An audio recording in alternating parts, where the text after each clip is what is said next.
చూడండి, ఇప్పుడు కోళ్ళు పెంచుతూ ఉంటాను నేను. సపోజ్ ఏమండి, అది దాని లైఫ్ ఎంత అండి? ఒక మహా అయితే 2 సంవత్సరాలు 3 సంవత్సరాలు, అంతకంటే ఎక్కువేం కాదు. అవునా కదా? ఒక 6 నెలల్లో అది చాలా వరకు దాని రూపం అంతా మారిపోతూ ఉంటుంది.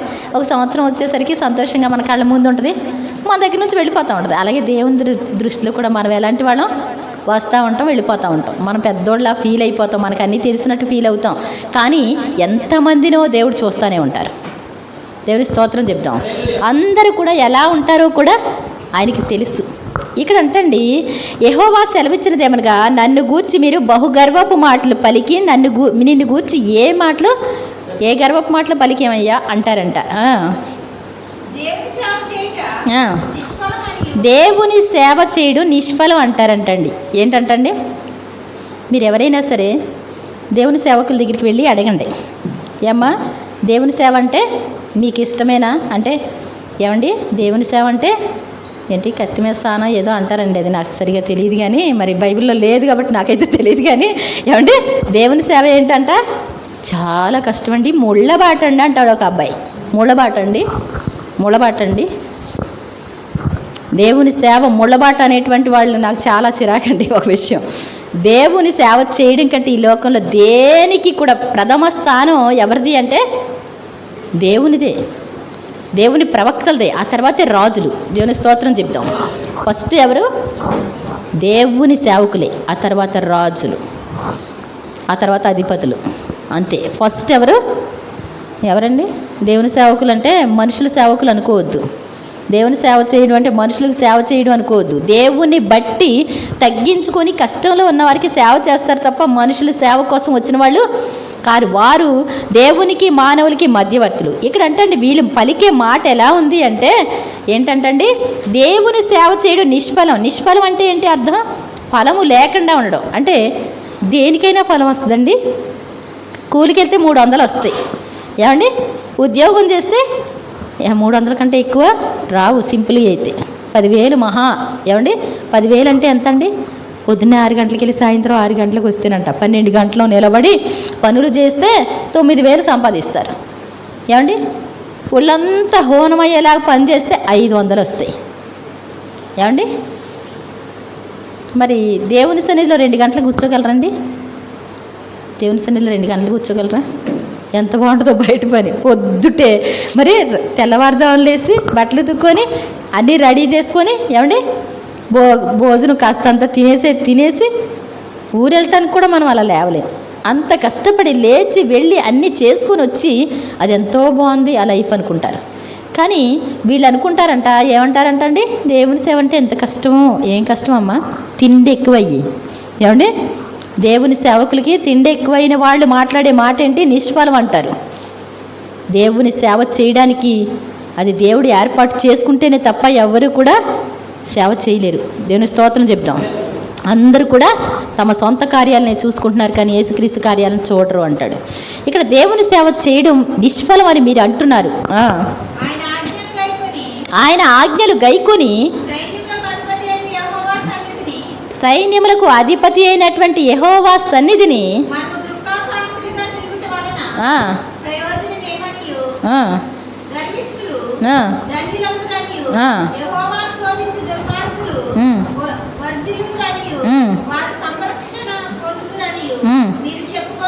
ఇక్కడ ఏంటంటండి, చాలా బాగా చెప్పాడు అంతా కూడా ఆయన. యెహోవా సన్నిధిని ఏమిటండి, దేవుని సేవకులమని సేవ చేయడం నిష్ఫలమని ఆయన ఆజ్ఞలు గైకొని సైన్యములకు అధిపతి యెహోవా సన్నిధిని మనము దుఃఖాక్రాంతులుగా తిరుగుట వలన ప్రయోజనమేమీ లేదని అంటండి. దుఃఖాక్రాంతులుగా అంటే కష్టం వచ్చినప్పుడు ఉపవాస ప్రార్థన చేయండి అంటారు. ఏమంటే కన్నీటి ప్రార్థన చేయండి, ఆయన సన్నిధిలో మొర్ర పెట్టుకోండి. మీ కష్టం వచ్చినప్పుడు మీ చిన్నపిల్లలు, ఏమండి మన చిన్నపిల్లలు వాళ్ళంతటి వాళ్ళే బ్రతకగలరా? ఒక కోడి పిల్ల తనంతట తానే బ్రతకగలదా? ఏమండి ఒక దూడ దాని అంతటా అదే బ్రతకగలదా? తల్లి లేకుండా, లేకపోతే ఏమండి తల్లిదండ్రులు లేకుండా పిల్లలు గొప్పవాళ్ళు అవ్వగలరా?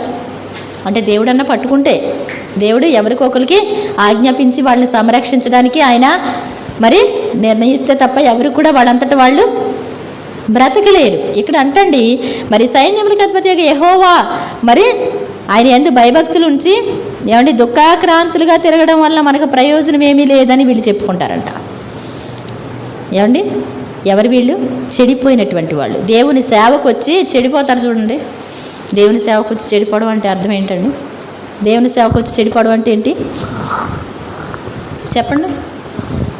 రోజు బైబిల్ చదవకుండా ప్రార్థన చేయకుండా ఉంటే లోకంలో పోద్ది మనసు. వాళ్ళ గురి మీద ఏమండి, వాళ్ళ గురి మీద దృష్టి పెట్టాలి కదా. మరి జట్టి అయిన వాడు నియమ ప్రకారం పోరాడుకుంటే వాళ్ళకి బహుమతి రాదు అంటారు. తిమోతి పత్రికలో రాస్తాడు. నియమ ప్రకారం కాకుండా మన ఇష్టానుసారంగా సేవ చేస్తే ఏమండి, నమ్మకమైన వానికి మెండుగా దీవెనలు వస్తాయంట. నమ్మకం లేకుండా ఏమండి దేవుని దాసుడిగా ఉంటే వాళ్ళకి ఎలాంటంటని అపనమ్మకస్తులకి ఎక్కువ దెబ్బలు తగులుతాయంట. మా ఇష్టంలే, మమ్మల్ని ఎవరూ లేపట్లేదు, మేము ఎలా మా ఇష్టం వచ్చినట్టు మేము ఉండగలం, వెళ్ళిపోయి చిన్న ప్రార్థన చేసి వస్తే చాలు. నాకు ప్రార్థన చేయడం వచ్చు ఏమండి, నేను కూడా దెయ్యం పట్టిన వాళ్ళకి ప్రార్థన చేస్తా అంటాడు మా మహేష్ బాబు అంటాడు. ఏమండి, దెయ్యం పట్టిన వాళ్ళ రమ్మని నేను చేస్తాను ప్రార్థన. ఏమండి, తామే చిక్కుల్లో ఉండి ఎదటవారి చిక్కులు తీస్తామని అంటారంట వాళ్ళు కూడా. అంటే ఇదేదో మాటలతో చేస్తే అయిపోద్ది అనుకుంటా ఉంటారు. ముందు ఎవరికి కనెక్షన్ ఉండాలండి? దేవునికి మనకి సంబంధం ఉండాలి, అంతేనే కదా. మేము ప్రార్థన చేసేస్తామంటే తప్పకుండా జరుగుద్ది అంట. ఎందుకనండి? తప్పకుండా దేవుడు వింటాడు. దేవుని స్తోత్రం చెప్తాం. లేకపోతే అవకాశాలు కూడా ఉండవు మన దగ్గరికి. మనం చిన్న ప్రార్థన చేస్తే ఆ అవకాశం తప్పకుండా వాళ్ళని బ్రతికిస్తుందని నేను నమ్మగలను. దేవునికి మనకి సంబంధం లేకుండా ఉండి దేవుని సేవ చేయడం నిష్ఫలం అంటే ఇప్పుడు ఏమండి, ఒక వైర్ కనెక్ట్ అయ్యి ఉంటేనే లైట్ వెలుగుద్ది, అంతేనా? కరెంట్లో వైర్ కనెక్ట్ అయ్యి ఉంటేనే, కనెక్ట్ అవ్వకుండా లైట్ వెలుగుద్దండి? లైట్ పాడైపోయింది అంటానికి లైట్ బాగానే ఉంది, కనెక్ట్ అయ్యి ఉండాలి. లైట్ బాగానే ఉండొచ్చు, నువ్వు బాగానే ఉండొచ్చు, దేవునితో సంబంధం లేకుండా ఉంటే నీ కార్యాలు మాత్రం జరగవు. అప్పుడు యెహోవా యందు భయభక్తులు కలిగినటువంటి వారు, అంటే ఒక దేవుని సేవకులుగా ఉండి వాళ్ళ ఇష్టానుసారమైన జీవితాలు జీవిస్తున్నటువంటి పరిస్థితిలో మందిరాల్లో కూడా మరి దేవుని యందు భయభక్తులు చూడలేనటువంటి పరిస్థితి కనబడుతుంటాయి. ఏమండి, అంత్య దినాల్లో అపాయకరమైన కాలాలు వచ్చునని తెలుసుకొనుము. ఎలాగనగా మనుషులందరూ స్వార్థ ప్రియులు, ఏమండి ధనాపేక్షలు, బింకములాడువారు, తల్లిదండ్రులకి అవిధేయులు, ఏమండి మూర్ఖులు, గర్వాంధులు, ఇలా చాలా ఒక 16-20 ఉంటాయండి పట్టి. అట్టి వాటికి విముఖుడవై ఉండు అంటాడు. దేవుని యందు భయభక్తులు కలిగి మరి దేవుని వాక్యాన్ని వెంటాడు అని తిమోతికి రాస్తారు. ఇక్కడంట వీళ్ళు తమ ఇష్టానుసారమైనటువంటి జీవితాలు జీవిస్తూ ఉంటే, సేవకులే తమ ఇష్టానుసారంగా ఉంటే ఆ టైంలో మరి విశ్వాసులు ఉంటారండి? ఏమండి, ఉంటారా? మంచి సేవకులు దొరకకపోతే ఎంత కష్టమో తెలుసండి. ఏమండి, ఒక మంచి టిఫిన్ సెంటర్ లేకపోతేనే కష్టం, మంచి భోజనం సెంటర్ లేకపోతేనే కష్టం. ఏమండి, ఎవరైనా నమ్మకమైన పని వాళ్ళు ఉంటే ఎలా ఉంటుందండి? చాలా సంతోషం. ఏ వర్క్ అయినా సరే చాలా బాగా జరుగుతుంది. నమ్మకస్తులు కాకపోతే ఎలా ఉంటుందండి? జీతం మాత్రం తీసుకోవడానికి ఇష్టపడిపోయి నమ్మకంగా పని చేయకపోతే యజమానికి ఎంతో బాధ. అది చాలా కష్టమైనటువంటి పరిస్థితి. అలాంటి పరిస్థితిలో ఎవరైనా ఒకళ్ళో ఇద్దరో కొంతమంది ఉండి వాళ్ళు మాట్లాడుకుంటుంటా ఉంటారంట. ఎందుకని? వాక్యం ఎలా ఉంది, మనం ఎలా ఉన్నాం, మనం ఎలా నడుచుకుంటున్నాం, అందరి సంగతి మనకు అనవసరం. వాక్యంలో ఎలా ఉంటే అలా చూసుకొని నడుద్దాం. మనము మన కుటుంబాలు జాగ్రత్తగా ఉందాం. నోవహు వలె, ఏమండి, నోవహు తన భార్య, 3 కొడుకులు, 3 కోడళ్ళు, మరి వాళ్ళు ఏం చేశారండి? 120 సంవత్సరాలు మరి బోధ చేశాడు. తను కష్టపడిందంతా వాడకట్టాడు. ఎవరికి? అందరికీ సరిపడవాడు. ఏమండి, సరిపడవాడ కట్టి 120 సంవత్సరాలు మరి సేవ చేశాడు. బోధ చేస్తూ ఉంటే ఎవరైనా నమ్మారండి? 120 సంవత్సరములు చాటిను నోవహు దేవుని వార్తను, పాటించక ప్రభు మాటలు వారలు, పాటించక ప్రభు మాటలు వారలు, నీటిలో మునిగిరే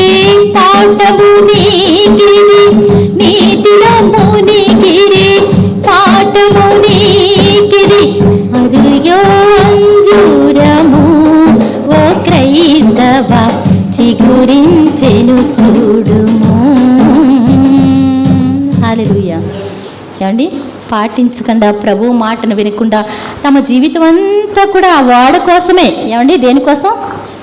వాడి కోసం చెప్తా దేవుడంట మరి భూలోకం అంతా చెడిపోయిందంట, తమ మార్గాలు చెరిపేసుకున్నారంట, మరి ఆయన జలప్రళయం రప్పిస్తానని చెప్పి, ఏమండి వాడ కట్టు జలప్రళయాన్ని రప్పిస్తాను అని చెప్పి ఎన్ని సంవత్సరాలు వెయిట్ చేశాడండి? 120 సంవత్సరాలు అంటే మాటలండి. ఆయన నా చిన్నప్పటి నుంచి చూస్తున్నా, ముసలోడు అయిపోయాడు, ఆడపిల్లలు కూడా పెద్దోళ్ళు అయిపోయారు, నేను చిన్నప్పటి నుంచి చూస్తున్నా అదే మాట చెప్తున్నాడు. ఏమండి నమ్ముతారా? నమ్మలేదు ఎవరు. ఏమండి తలుపులు తెరిచి ఉంచారు 7 రోజులు. ఓకే, అన్ని జంతువులు వచ్చేస్తూ ఉన్నాయి అంటండి. ఏంటి పులులు 2 వచ్చినాయి, సింహాలు 2 వచ్చినాయి, చిరుతపులు 2 వచ్చినాయి, కుందేళ్ళు వచ్చినాయి, అన్ని జతలు జతలుగా ఎక్కడ లేనివన్నీ కూడా భూమి మీద ఏ జీవరాశి అయితే ఉందో ప్రతిదీ, పక్షులు పురుగులు మొత్తం చక్కగా వచ్చి లైన్గా అవి ఎక్కేస్తుంటే చూసిన వాళ్ళకి జ్ఞానం ఉండదండి. ఎక్కడెక్కడి నుంచో అన్నీ వచ్చి ఎక్కడికక్కడ సర్దుకొని కూర్చుంటున్నాయి చక్కగా 3 అంతస్తులు. ఏమండి వాటికి మేతలు పాపం. నిజంగా వాళ్ళు భక్తులండి. దేవుని స్తోత్రం చెప్దాం. పాట పాడుతుంటే మనం కరెక్ట్గా పాడగలమా? పాట పాడుతుంటే నాకు అనిపిస్తుంది అసలు పాట పాడడానికి దమ్ము లేదు మనకి అనిపిస్తుంది. ఏమండి నేనేమైనా ప్రభువా నీకు అర్పిస్తాను. ఏమర్పిస్తామండి? 100 సంవత్సరాల వరకు వెయిట్ చేసి 100వ సంవత్సరంలో కొడుకునిచ్చి నాకు నీ కుమారుని బలిగా ఇవ్వంటే ఏం చేశాడు ఆయన? తీసుకెళ్ళి ఇచ్చాడు. కనీసం మనకు దశంభాగం తీయడం రాదు. ప్రథమ ఫలం ఫస్ట్ తీసుకొచ్చి దేవుని సన్నిధిలో పెట్టేవాళ్ళు ఎవరున్నారు? ఫాస్ట్గా దేవుని సన్నిధి తీసుకొచ్చి ప్రభు నాకు ఇచ్చాడని పెట్టేవాళ్ళు ఉన్నారా? ఏమండి అందరికీ పండట్లేదా? కూరగాయలు కానీ ఏమన్నా పడితే పండవండి. మరి దేవుణ్ణి గుర్తు చేసుకునేవాళ్ళు ఎవరు ఉంటారు?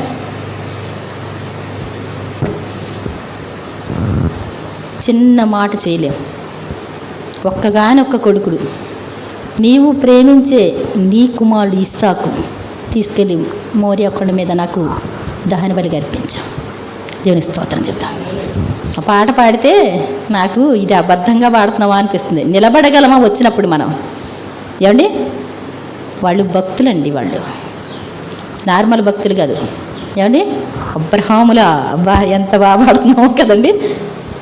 లేక లేక వృద్ధాప్యమందు ఏకైక కుమారుని ఇచ్చింది నీవే, ఇచ్చిన నీవే బలి కోరగా, ఇచ్చిన నీవే బలి కోరగా, తెచ్చి నీకు అర్పించిన అబ్రహాముల నేనేమైనా ప్రభువా నిన్ను స్తుతిస్తాను, నాకేమున్నా ప్రభువా నీకే అర్పిస్తాను. హల్లెలూయా. పాట అందరూ నిజంగా పాడగలరా? ఏమండి అందరూ నిజంగా పాడగలరా? నిజంగా పాడుతున్నావో లేదు చూసుకోవాలి ఒకసారి. పాడలేకపోతే ఏడవాలి, ప్రభువా ఇవ్వలేకపోతున్నాను ఆయన, నన్ను క్షమించండి ఆయన, చేయలేను, పైకి పాడుతున్నాను. అది ఎవరో రాశారు ఆ పాట, చక్కటి పాట రాశారు. అలా రావాలని కోరుకోవడం. కాబట్టి ఇక్కడ అంటాడు మరి అందరూ కూడా బహుగర్వపు మాటలు పలుకుతూ దేవుని సన్నిధిలో క్రాంతులుగా మరి తిరుగుట వలన ప్రయోజనం ఏమీ లేదని చెప్పుకొనుచుండగా, ఏమండి యెహోవా యందు భయభక్తులు కలిగినటువంటి వాళ్ళు ఒకరితో ఒకరు మాట్లాడుచుండగా యెహోవా చెవియొగ్గి ఆలకించెను. దేవుని స్తోత్రం చెప్దాం. వీళ్ళేం మాట్లాడుతున్నారో చూద్దాం. ఈ లోకం శాశ్వతమా? ఈ లోకంలో దేవుని కోసం బ్రతకడం కంటే ఇంకేం కావాలి? మనకి అసలైన నివాసం ఎక్కడుంది, మన పౌరస్థితి ఎక్కడుంది అని వీళ్ళు మాట్లాడుకుంటూ ఉన్నారు. ఏది ఏమైపోయినా పర్లేదు. ఏమండి కష్టాలు వచ్చినటువంటి పరిస్థితుల్లో కూడా మనం భక్తుల వలె ఉందాం, దేవుని కోసం నిలబడదాం. అందరూ ఇట్టే చూడాలమ్మా. మరి భక్తుల వలె ఉందాం అని వీళ్ళు మాట్లాడుకుంటుంటే కనీసం నాకు కొంతమంది అయినా దొరుకుతారు. దేవుని స్తోత్రం చెప్దాం. అలాంటి వాడు యథార్థవంతులను బలపరచడం కోసం యెహోవా కనుదృష్టి భూలోకం అంతా సంచారం చేస్తుంది అంటాడు. ఏంటంటండి యథార్థవంతులు ఎవరైతే నీతి కోసం నిలబడాలనుకుంటారో, ఏమండి దేవుని కోసం నిలబడాలనుకుంటారో వాళ్ళ కోసం దేవుని కనుదృష్టి ఏం చేస్తుందంట? అలా తిరుగుతా చూస్తూ ఉంటుంది అనమాట. ఎవరి కష్టంలో ఉన్నారో, ఎవరి శ్రమలో ఉన్నారో, ఏమండి అంతేనా కదా. ఇప్పుడు నేను కోళ్ళు పెంచుతానండి, కీం అందనుకోండి, ఎక్కడో ఏదో ఇరుక్కున్నట్టు అర్థం అవుతూ ఉంటుంది. అస్తమానం చెప్తుందంటే నాకు కొంచెం అనుభవాల కోసం దేవుడు ఏర్పాటు చేశాడు కాబోలు ఇది. అవునా కదా. దేవుడు కూడా ఏం చేస్తాడు, ఎక్కడైనా ఉపవాస ప్రార్థన జరుగుతుంటే ఏంటో వీళ్ళ బాధ ఏంటో చూద్దాం. ఏమండి, వీళ్ళు ఏడుస్తున్నారు, వీళ్ళు మొర పెడుతున్నారు, వీళ్ళ వేదన ఏంటో చూద్దాం. ఏమండి, ఇప్పుడు అమ్మాయి పరిగెత్తుకుంటా వచ్చింది కదా. ఏమండి, ఆ అమ్మాయిని అసలు ఎవరో కూడా అర్థం కాల నాకు చూడగానే. నేను ఫస్ట్ టైం సరి వాళ్ళ ఇంటికి వచ్చినప్పుడు అమ్మాయి కాలిపోయి మరి బాగా కాలిపోయి అరిటాకు మీద పడుకోబెట్టి ఉంచారు. ఈ బట్టలు కూడా కప్పడానికి వీల్లేదు ఆ అమ్మాయి. అదే ఫస్ట్ టైం అమ్మాయి కాలిపోయిందని చెప్పారు. వెళ్ళి నేను నాయన యేసు నామములో మరణాన్ని బంధిస్తున్నాం అని ప్రార్థన చేస్తాం. దేవునికి స్తోత్రం చెప్దాం. ఇప్పుడు ఆ అమ్మాయి తర్వాత మ్యారేజ్ అయిందండి, పిల్లలు ఉన్నారు, చక్కటి పిల్లలు. వాళ్ళ నాన్నగారు ఇటు వెళ్తా ఆవులు తోలికెళ్తా వందనాలండి పాస్టర్ గారు అంటూ ఉంటాడు. కనపడినప్పుడల్లా నా మొహం చూస్తే వందనాలండి అంటూ ఉంటాడు. మరి రాత్రి మిస్ అయ్యారన్నారు. ఒకవేళ వీళ్ళు చెప్పుకుంటా ఉన్నారు, ఏమోలే మామూలుగా మంచిగా మిస్ అయితే రావాలని కోరికే నాకు కూడా, కానీ మరి తర్వాత ఏమన్నా మందు తాగాడేమో అన్నారు. వెంటనే నాకు బాధ వచ్చేసింది. వెంటనే అన్నాను, యేసునామములో ఏదైనా మరణం ఉంటే ఇప్పటికిప్పుడే అది ఆగిపోనుగాక అంటే సరే కూడా ఆమేనందండి. దేవుని స్తోత్రం చెప్దాం.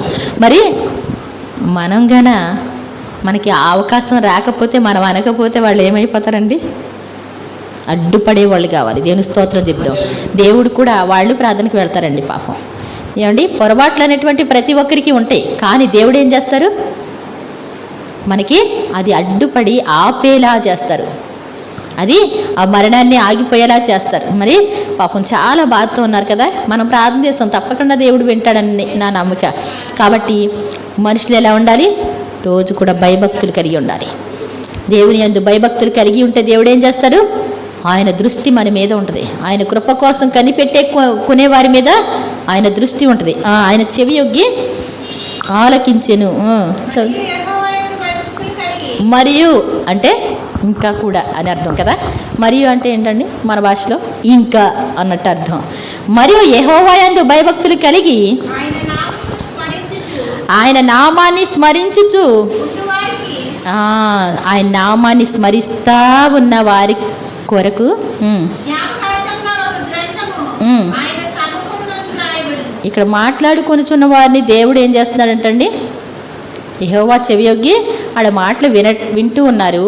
అలాగే ఆయన నామాన్ని స్మరిస్తూ ఉంటారు. చూసారండి, చాలామంది హిందూస్లో మీరు చూసారో లేదో, నేను చిన్నప్పుడు చూశాను.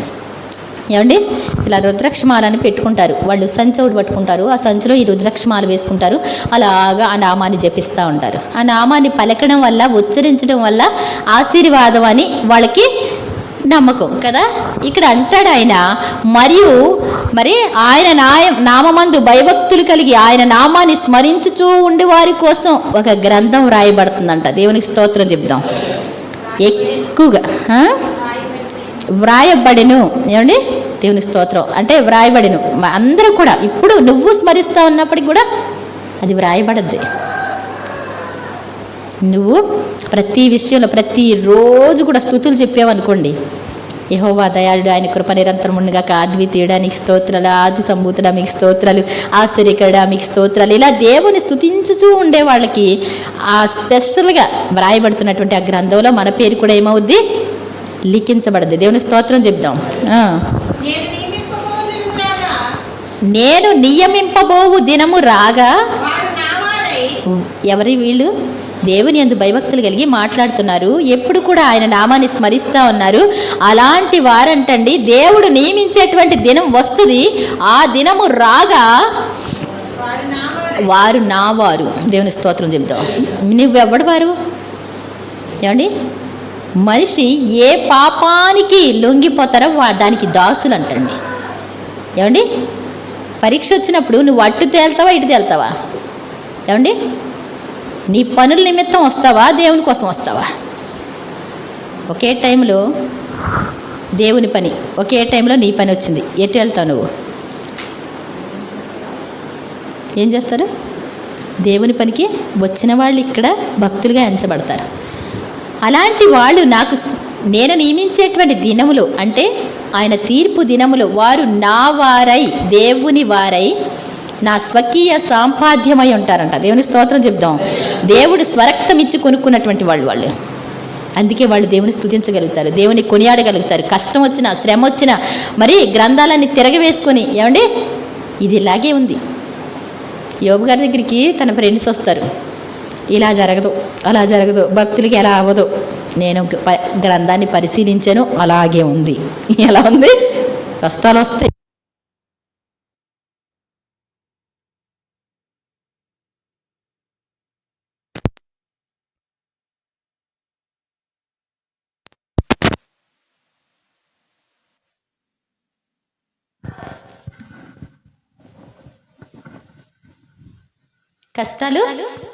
కష్టాలు రావచ్చు, శ్రమలు రావచ్చు, వచ్చినాయి.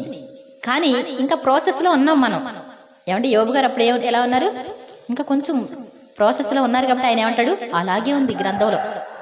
అంటే డబల్ ఆశీర్వాదం వస్తుందని దానికోసం ఎదురు చూస్తా ఈ నా కన్నులే ఆయన చూస్తాయి అంటాడు. దేవుని స్తోత్రం చెప్దాం.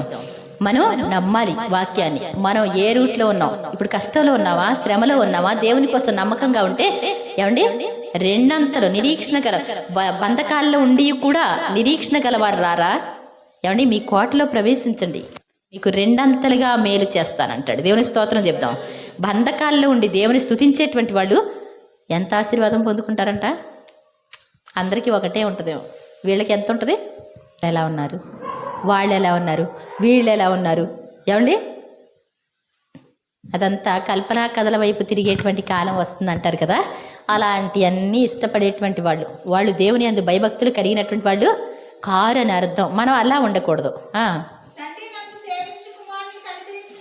ఏమండి తండ్రి తన్ను సేవించు కుమారుని కనికరించినట్లు దేవుని స్తోత్రం చెప్దాం. మీరు ఒకవేళ దేవుని యందు భయభక్తులు కలిగిన వారా, దేవుని కోసం మాట్లాడుకునేవారా, దేవుని నామాన్ని స్మరించేవారా, మీరు ఆయన నియమించబడినటువంటి దినంలో ఆయన స్వకీయ సాంపాద్యంగా ఉంటారు, వారు ఆయన వారిగా ఉంటారు. అలాగే ఇప్పుడు ఏంటంటండి, ఇప్పుడేంటి చదవమ్మా?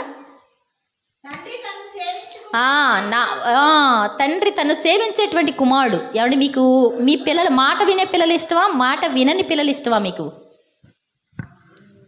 ఏమండి మాట విని మీరు చేసేదంతా చేసేస్తున్నారు అనుకోండి, ఎలా ఉంటుంది తండ్రికి?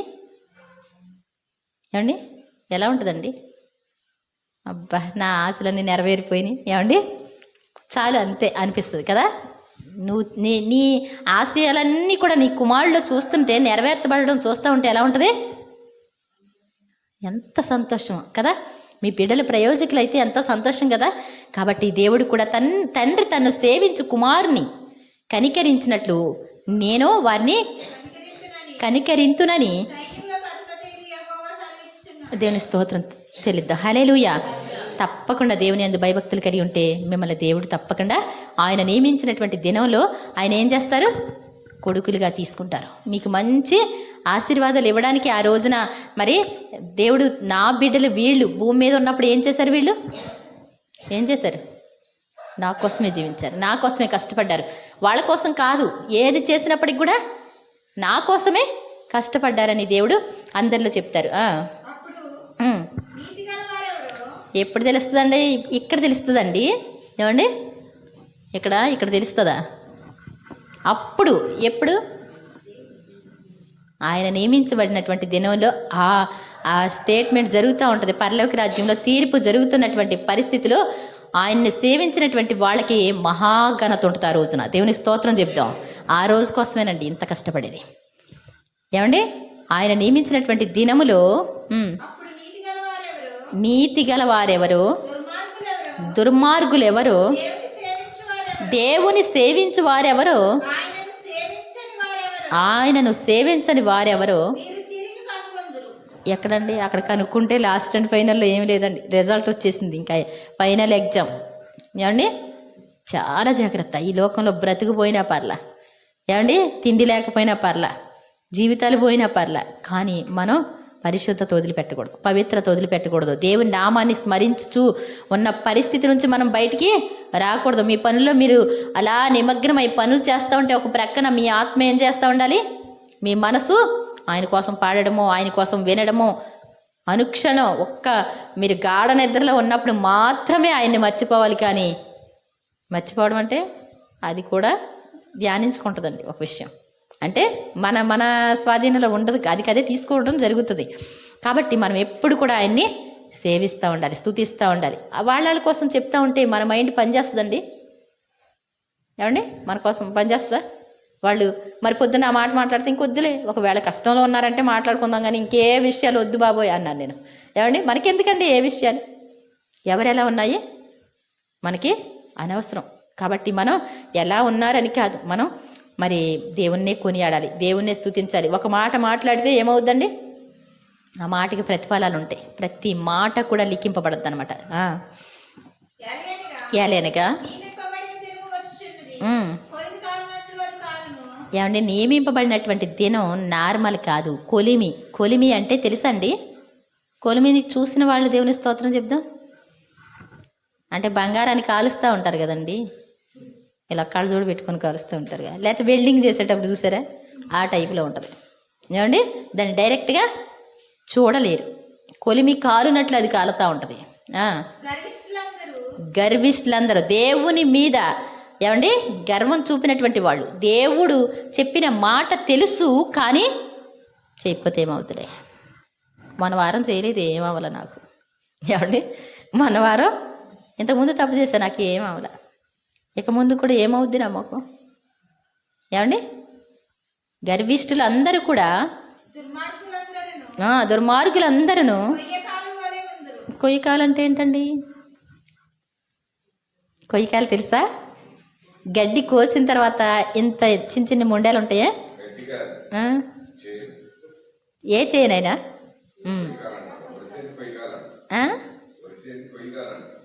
వరి చేను కోసిన తర్వాతేనా? నేను అనేదే అది. చేను కోసేసిన తర్వాత కింద గడ్డి ఉంటుంది కదా, అదే కదా. సింపుల్గా మండిపోద్దా లేకపోతే గట్టిగా మండుద్దండి? అంటుకుంటే వదిలిపెట్టదండి, వరుసగా వెళ్ళిపోద్ది, అంతేనా కదా. చిన్న పరకుంటే దాని నుంచి మొత్తం అంతా. గర్విష్ఠులందరూ కూడా, దుర్మార్గులందరూ కూడా కొయ్య కాలువలే ఉంటారంట. దానికి పెద్ద ప్రాసెస్ ఏమక్కర్లా, ఈ చివరి నుంచి ఆ చివరి వరకు తగలబడిపోతారు మొత్తం అందరూ ఒకే దెబ్బ. చిన్ని వాళ్ళు ఉంటారు చూసారండి, కొంచెం ఈ పునాది మీద అంటాడు, ఈ పునాది మీద కర్ర, రాయి, ఇనుము, ఇత్తడి, బంగారము, వెండి, బంగారము అనేటువంటిది అంటే రేంజ్లు అనమాట. కర్ర లాంటిది ఒక భక్తి, గడ్డి లాంటిది ఒక భక్తి, ఏమంటే రాయి లాంటిది ఒక భక్తి. మరి అగ్ని పరీక్షకు నిలిచేలా ఉండాలంట మన భక్తి. ఆ రోజు నియమింపబడినటువంటి రోజులో కొలిమి కాలినట్టు అది కాలుతూ ఉంటే, ఏమంటే అది బొసలు కొడతా ఉంటే అగ్ని పరీక్షకు నిలబడితే గనక నీకు ప్రతిఫలం వస్తుంది. లేకపోతే యేసుప్రభు నమ్ముకున్నాం కదండి, పరలోకంలో జాయిన్ చేసేస్తాడండి. ఏం కాదండి, పిచ్చికాయలన్నీ తీసుకెళ్ళి పెంట మీద పోస్తారు. ఏమండి, ఆ చేలో కూడా ఉండేవారు అలా తుడిచేసి కంచె వారికి బయటికి తోసేసేస్తారు. గుట్టలు పడతాయి, చాలా జాగ్రత్త, మోసపోద్ది ఎవరు కూడా. నేను బాగున్నా బాగోపోయినా దేవుడే ఎలాగో తీసుకుపోతాడు. ఏమండి, భార్య ఏమనుకుంటుంది, మా ఆయన గారిని ఎలాగో దేవుడు రాజ్యంలో పెట్టేసుకుంటాడు. మా భర్త ఏమనుకుంటాడు, మా ఆవిడని ఎలాగో ఎక్కడ పెట్టుకుంటారండి. ఏమండి, మీరు పెట్టుకుంటారా? పని పాట లేనోళ్ళు, ఇష్టానుసారంగా ఉన్న వాళ్ళని ఇంట్లో తెచ్చి పెట్టుకుంటారా? ఇంట్లో పెట్టుకుంటారా? చాలా జాగ్రత్త. అసలు పరలోక రాజ్యం అంటే బంగారపు వీధుల రాజ్యం, అసహ్యమైనది, నిషిద్ధమైనది చేయవారు ఈ లోకంలోనే మొత్తం చేయాలంటండి. ఈ లోకంలో పరలోక సంబంధమైనటువంటి జీవితం ఇక్కడ అనుసరించగలిగితే అక్కడ అడుగు పెడతావు. ఏమండి, ఒకసారి మీటింగ్స్కి వెళ్ళాం మేము. మీటింగ్స్కి వెళితే అక్కడ ఎంఆర్ఓ గారు ఎలాగో జంగారెడ్డిగూడెం వాళ్ళ ఇంటి దగ్గర మాకు అక్కడ ఇచ్చారనమాట, టిఫిన్ పెట్టారు. అయితే మేము కొత్తగా వెళ్ళాము, వీళ్ళందరినీ తీసుకొని వెళ్ళాను నేను. ఏమండి, టిఫిన్ ఇచ్చిన తర్వాత ఆ కాగితం చుట్టాగానే ఎక్కడ పడేయాలో తిరగట్లే, వీళ్ళకి ఎక్కడ చెయ్యి కడగాలో తెలియట్లే, అటన్నీ చూస్తున్నారు, అటు ఇటు తిరుగుతున్నారు. ఆఖరికి బయటకు వచ్చిన తర్వాత పడేశారు. ఏమండి, ఒక మంచి క్లాస్ అయిన ఇంట్లో నీళ్ళు ఎలా వస్తాయో తెలియదు, ఎలా తిప్పితే వస్తాయో తెలియదు. ఏమండి, ఎయ్యి చూసిన వాళ్ళకి ఏం వర్కౌట్ అవ్వదు. పరలోక రాజ్యం కూడా అలాగే ఉంటుంది. ఈ గ్రంథంలో మనం చూసుకుంటే ఏమండి, చుట్టలు తాగేసి అక్కడ ఉమ్మూసుకుందామంటే ఉంటుందండి. ఏమండి, ఒకడు అన్నాడు అంటండి, ఏమండి పొగాకు దొరుకుద్దా ఇక్కడ అన్నాడు అంటండి. ఏమండి, పరలోక రాజ్యంలో పొగాకు ఉంటుందండి. ఏమండి, అలాంటి వాళ్ళు ఎవరికి నో ఎంట్రీ ఏమండి ఉండదన్నమాట. చాలా జాగ్రత్త. ఇక్కడ మార్పు చెందితేనే పర్లేదు రండి. జ్ఞాపకార్థ గుడికి బాగానే పెడతారండి పాపం. భార్య ఉండో పిల్లలు ఉండో అన్నీ చేసి ఏం చేస్తారు, జ్ఞాపకార్థ గుడికి పెడితే నాకులాంటి వాళ్ళు వెళ్ళిన వాళ్ళు మీకులాంటి వాళ్ళకి వాక్యం చెప్తాం, కానీ అలాంటి వాళ్ళకి ఏం చెప్తామండి? అయిపోయిన వాడి కోసం ఏం చెప్తాం చెప్పండి? ఏం చెప్తారు చెప్పండి? మనం ఏం అనకూడదు కాబట్టి మనం జాగ్రత్తగా ఉందామండి, దేవుని అది భయభక్తులు కలిగి ఉందామండి అని చెప్తాం. అంతేగాని వాళ్ళు పరలోక రాజ్యం వెళ్ళారని చెప్తామా? భోజనం ఎవరికి? మనకి. ప్రార్థన ఎవరికి? మనకి. వాళ్ళు వెళ్ళిపోయారు, గుర్తు చేసుకోవడం అంతే. నువ్వు నేను జాగ్రత్తగా ఉందామని, అంతకంటే ఎక్కువేం లేదు. కాబట్టి మన ప్రార్థనల ద్వారా వాళ్ళకి వెళ్ళిపోవండి. వాళ్ళకి వాళ్ళ ఆత్మ శాంతించేస్తుంది, వెళ్ళిపోద్ది అనుకుంటారు. అది కాదు, వాళ్ళు చేసిన పనులు బట్టే ఉంటుంది. చాలా జాగ్రత్త. గుర్తు చేసుకోవడం మన సాంప్రదాయం కాబట్టి గుర్తు చేసుకోవడమే. నువ్వు నేను జాగ్రత్త బ్రతకపోతే మరి అది కుదరదనమాట. కష్టం వచ్చినా, శ్రమ వచ్చినా, ఇరుకు వచ్చినా, ఇబ్బంది వచ్చినా యథార్థతను వదిలిపెట్టకూడదు. పాపాన్ని మనం ముట్టుకోకుండా జాగ్రత్తగా ఉండగలిగితే మాత్రం దేవుడు ఏం చేస్తాడండి? సింహాసనాలు ఎత్తాడండి. దేవుని స్తోత్రం చెప్దాం. యోసేపుకు సింహాసనం ఇవ్వలేదా? దానియేలు, షడ్రక్, మేషక్, అగ్నిగోలు ఎలా నిలబడ్డారు? నిలబడితే అగ్నిగుండంలో వేస్తే అగ్ని 7 అంతలు చేశాడు. నార్మల్ కాదండి. కోపం ఎక్కువై రాజు కోపం ఎక్కువైపోయి ఏం చేశాడంట? అగ్ని 7 అంతలు చేస్తే ఏమైందండి? విసిరిన వారు మాడిపోయారంట. కానీ విసరబడినటువంటి వీళ్ళకి బంధకాలన్నీ తెగిపోయి అగ్నిలో సంచరిస్తున్నారు. 3 వేస్తే 4 తిరుగుతున్నారు. 4వ రూపం ఎలా ఉందంటండి? దేవతల రూపాన్ని పోలి ఉంది. టక్మని సింహాసనం నుంచి టక్మని లేచిపోయాడు రాజు. అరే మనం 3 వేసాం. 4వ రూపం వాళ్ళు బంధకాలు లేకుండా తిరగడం చూస్తున్నాను. 4వ రూపం దేవతల రూపం, దేవదూతల రూపాన్ని పోలి ఉన్నది. దేవుని స్తోత్రం చెప్దాం. అగ్ని కూడా ఏం చేయలేదు భక్తుల్ని. దేవుని కోసం నిలబడటం మనం నేర్చుకోవాలి. ఇక్కడ అంటాడు మరి ఏంటంటే చదువమ్మ అక్కడ, అది కొలిమి కాలినట్లు కాలును, గర్విష్ఠులందరూ దుర్మార్గులందరూ కొయ్య కాలు వలె ఉందురు.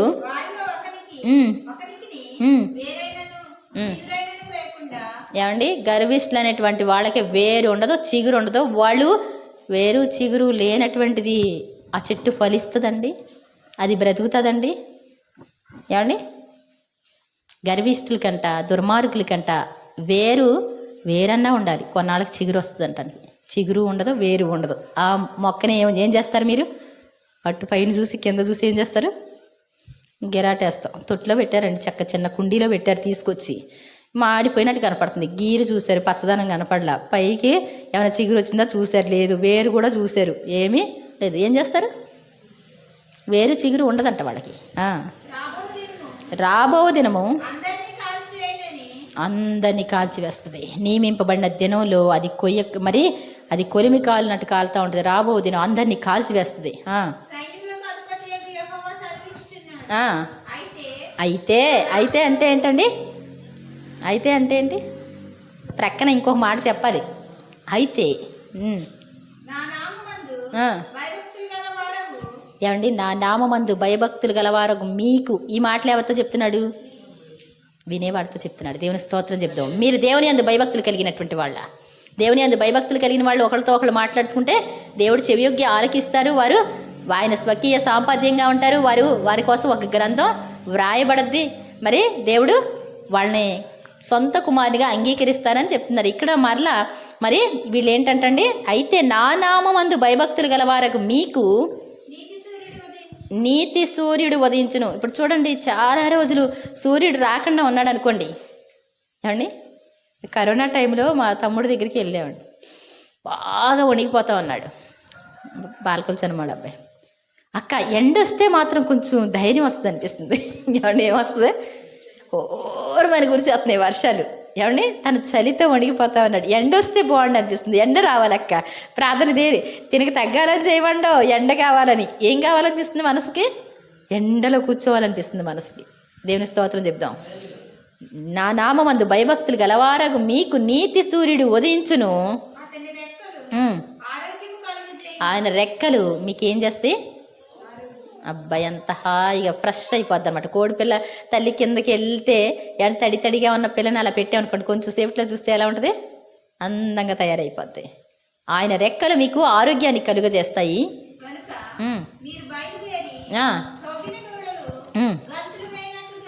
దేవుని స్తోత్రం చెప్దాం. అక్కడేమో గర్భిష్ఠులు కాలిపోతా ఉన్నారు, చస్తా ఉన్నారు. వాళ్ళకి మరి దేవుని ఉగ్రత వాళ్ళ మీదకి వచ్చింది. కానీ దేవుని యందు భయభక్తులు కలిగినటువంటి వాళ్ళకి ఏంటంటే నీతి సూర్యుడి ఉదయించును, ఆయన రెక్కలో ఆరోగ్యం కలిగి చేయును కనుక మీరు క్రొవ్విన దూడల వలె. క్రొవ్విన దూడలను ఎప్పుడైనా చూసారా మీరు? మాకున్నాయి కాబట్టి మాకు అర్థమవుతాయి. అంటే ఒక 4 దూడలు ఉండేవి. అవి ఈ గ్రౌండ్లో దేనికి తగులుతాయో తెలియదు, మనకు కంగారు పడతాం. కానీ ఎలా ఉరుగుతాయంటే అవి ఏమండి స్టీరింగ్ గట్ర లేకుండా అసలు ఏ కర్రకు తగిలేస్తాయో తెలియదు అనిపిస్తుంది. అంత గంతులు వేసుకుంటా ఏమండి క్రొవ్విన దూడలు. ఒకసారి ఒకదానికి ట్రీట్మెంట్ జరిగి ఏదో శుద్ధకట్టు రోగం అని ఏమండి వచ్చింది. ఆ తర్వాత నీరస పడిపోయింది. ఆ తర్వాత మెల్లిగా కవర్ అయిన తర్వాత ఏం చేస్తుంది, గంతులు వేయడం మొదలుపెట్టింది. అప్పుడు అర్థం ఏంటండి? ఆరోగ్యం వచ్చినట్లు లెక్క. అవునా కదా? క్రొవ్విన దూడలు గంతులు వేయినట్లుగా. ఎవరు? దేవుని యందు భయభక్తులు కలిగినటువంటి వాళ్ళు. ఇప్పుడు కష్టపడుతున్నావా, ఒకళ్ళ శ్రమ పడుతున్నావా, ఏం ఈ లోకంలో ఏమీ కట్టుకుపోయేదేం లేదు. ఓపికతో ఉండంతే, ఆయన కోసం ఎదురు చూడంతే.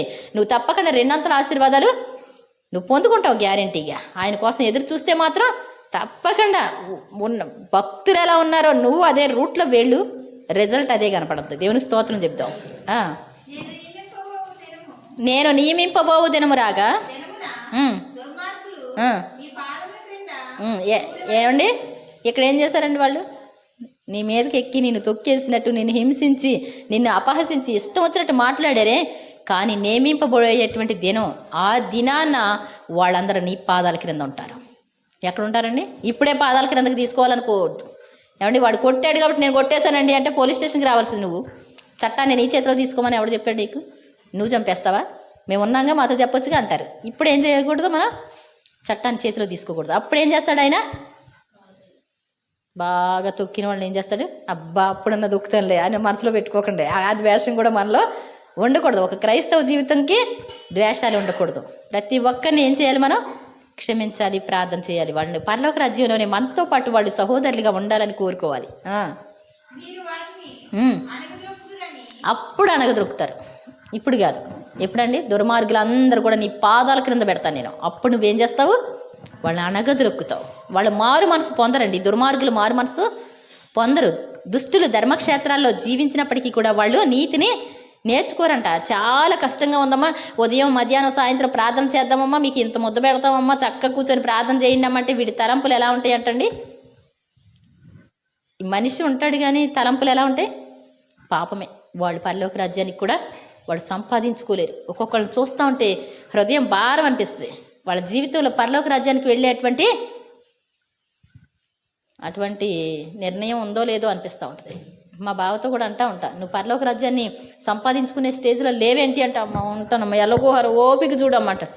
ఏమంటే పని చేశాడు కదా, మా అక్క దగ్గరికి మా అమ్మ దగ్గరికి వెళ్తానంటే 1000 రూపాయలు ఇస్తే తాగేసి లారీలకి అడ్డం పెడతాడంటండి చేతులు. ఏమండి ఇంటికి వెళ్ళి చాలా గందరగోళం చేస్తాడు. ఇంకెప్పుడండి? ఇక్కడ ఉంటే మాత్రం అమ్మ ఎలాగో చూసుకోమ్మా, పరలోక రాజ్యం దక్కించేలాగా చూడమ్మా అంటాడు. చాలా జాగ్రత్త. ఏమండి అపవాదిని ఎదిరించుడి, వాడు మీ యొద్ద నుండి పారిపోతాడంట. అంతేగాని ఇష్టం వచ్చినట్టు లాక్కెళ్ళిపోతుందండి. లాక్కెళ్ళిపోతే నరకానికి పోతాం, ఇంకేముంది? ఏమండి ఇక్కడ లాక్కెళ్తే వెళ్ళిపోయావు అనుకో, ఎక్కడికి పోతావు? ఇక్కడికి తీసుకొచ్చింది ప్రభు అంటే ఏమంటారండి? అక్కడి వారు ఇక్కడికి, ఇక్కడి వారు అక్కడికి రాకుండా మధ్య అగాధం ఉంచబడింది, ఎవరు నీ దగ్గరికి రారు. చాలా జాగ్రత్త.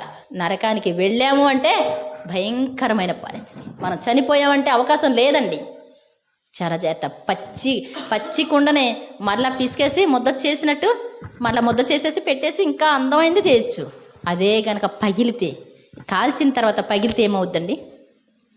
అది మట్టిలో కూడా కలవదు. ఇంకేదైనా తుప్పెక్కుద్ది, ఈ కర్ర కూడా పాడైపోద్ది, అన్నీ పాడైపోతాయి. కానీ కుండ పెంకు మాత్రం మట్టిలో మరలా కలవదు. నువ్వు చనిపోయావు అంటే నువ్వు చనిపోయిన రోజు ఏ స్థితిలో ఉన్నావో అదే వచ్చేద్దంటండి. ఏమండి ఎలా ఉంటే అలాగే. నేను ఒక ఆయన సాక్ష్యం వింటా ఉంటే, ఏమండి ఆ బట్టలు తీసేసి, అంటే ఫస్ట్ పట్టుకున్న రోజు ఆ ఫోటోలే తీస్తారంట. ఆ ఫోటోలు తీస్తే కోర్టుకి 1 రోజులకి తీసుకెళ్ళినా 2 నెలలకు తీసుకున్నా అదే బట్టలతో అప్పచెప్పాలంట. అందుకోసం ఆ బట్టలు తీసి జాగ్రత్త పెట్టి వీళ్ళని చిత్తగొట్టుడు కొట్టేస్తే ఆ బట్టలన్నీ కూడా రక్తశక్తం అయిపోతాయి కదా అయితే ఉంటే కనుక. అందుకోసం ఒక బ్యాగులో పెట్టి దాసి ఉంచి వీళ్ళని రోజు ఒంటి మీద చిత్తగొట్టుడు కొట్టుతారంట. ఆ తర్వాత వెళ్ళేటప్పుడు కొంచెం ట్యాబ్లెట్లు పడేసి డ్రెస్ వేసుకోరా. ఆ రోజు తీసిన ఫోటో. చనిపోయినప్పుడు ఏ డ్రెస్లో ఉంటామో, చనిపోయినప్పుడు ఏ స్థితిలో ఉంటామో అదే ఉంటుందంటండి. నరకం పరలోకం మీరు బుక్స్ చదివారో విన్నారో నాకైతే తెలియదు, కానీ ఏంటంటండి మందు కోసం పరిగెట్టే వాళ్ళకి మందు బాటిల్స్ కనపడినట్టు ఉంటాయంట.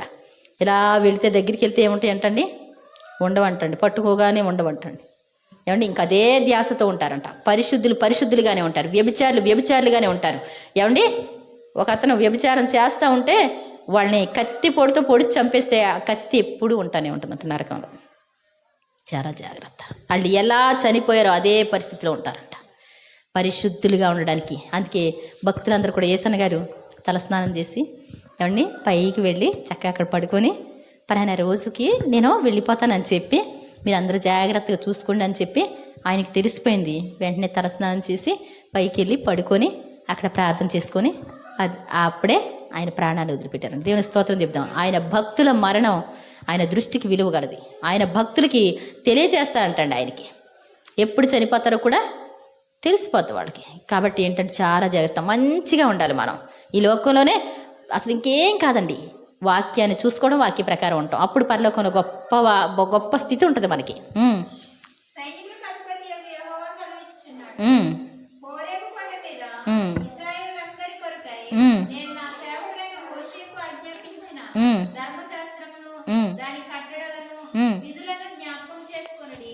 ఏం చేసేయాలంటండి మనం?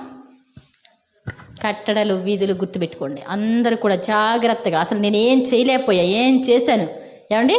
చిన్నపిల్లలకి ప్రతిరోజు కూడా నేర్పించాలి, అప్పచెప్పించుకోవాలి. అప్పుడు కాస్తంత కొన్ని మార్గాలైనా సరే మంచి ఆజ్ఞలన్నీ కూడా వాళ్ళు నోటెడ్ చేస్తే మాత్రం వాళ్ళు పడిపోరండి. గుర్తుపెట్టుకోండి, ఇలా చేయకూడదు నాన్న, ఇలా అవన్నీ అప్పచెప్పమంటా మనం చూసుకుంటే కనుక వాళ్ళు పడిపోయే పరిస్థితి ఉండదు. వాళ్ళు పరలోకం చేరుకుంటారు. ఈ లోకంలో మా చిన్నమ్మగారు ఎవరికైనా పిల్లలు పుట్టలేదు ప్రార్థన చేయండి అంటే ఏమంటామండి మనం?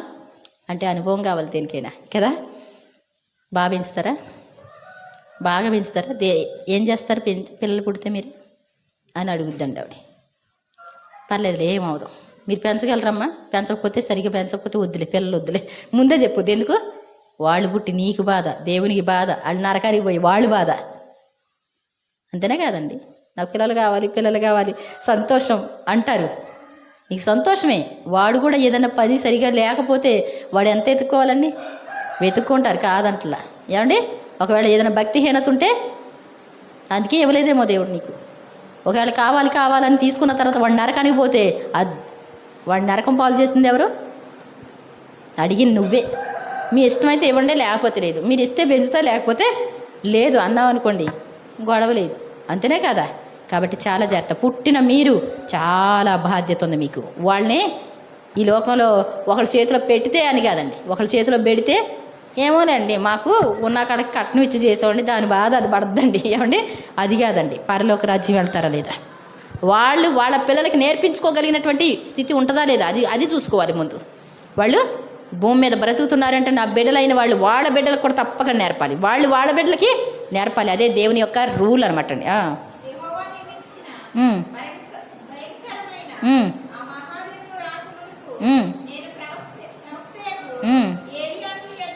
పంపిస్తాను, అతడు తండ్రుల హృదయాన్ని పిల్లల తట్టుకు, పిల్లల హృదయాలు తండ్రి తట్టుకు తిప్పుతాడని ఆయనే యోహాన్ గారని, ఆ తర్వాత ఆయన మరి ప్రభు మార్గం సిద్ధపరిచేవాడని, ఆ తర్వాత యేసు ప్రభు వారు వస్తారు.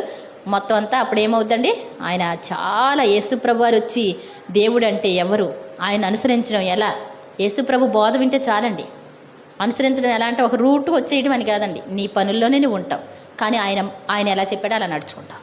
అలా నడిస్తే ఏమవుద్దండి, ఆయన రాజ్యానికి చేరుకుంటాం. దేవునికి స్తోత్రం చెప్తాం. కాబట్టి దేవుని అందు భయభక్తులు గల వారి మీద ఆయన దృష్టి ఉంటుంది.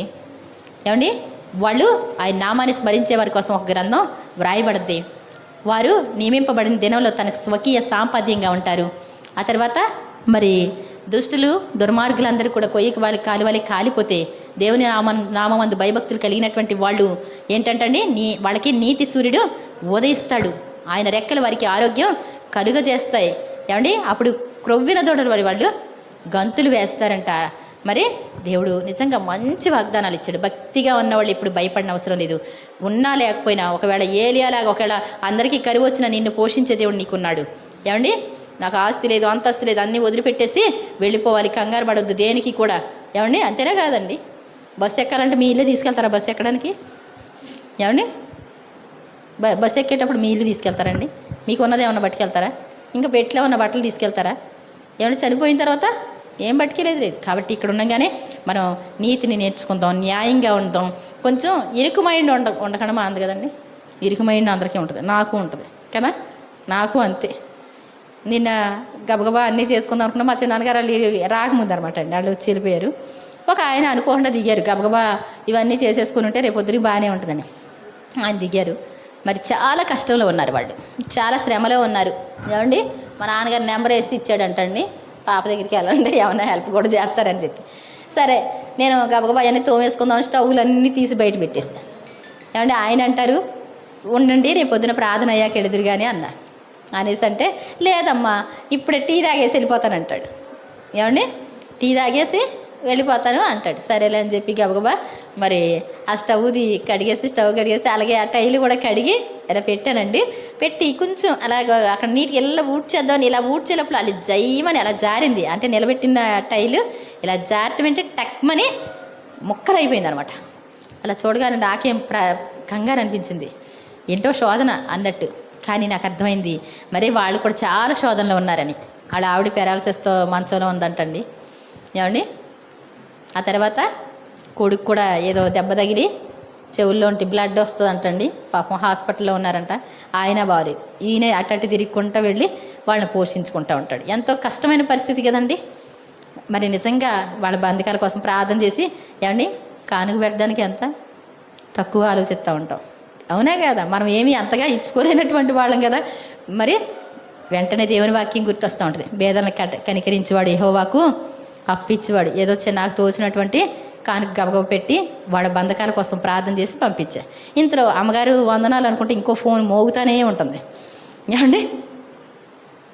ఏమండి నిజంగానే అందరం దేవుని వైపే చూడాలి అని చెప్పి మళ్ళీ వాళ్ళకి అయిపోతే ఎలా ఉంటుందండి?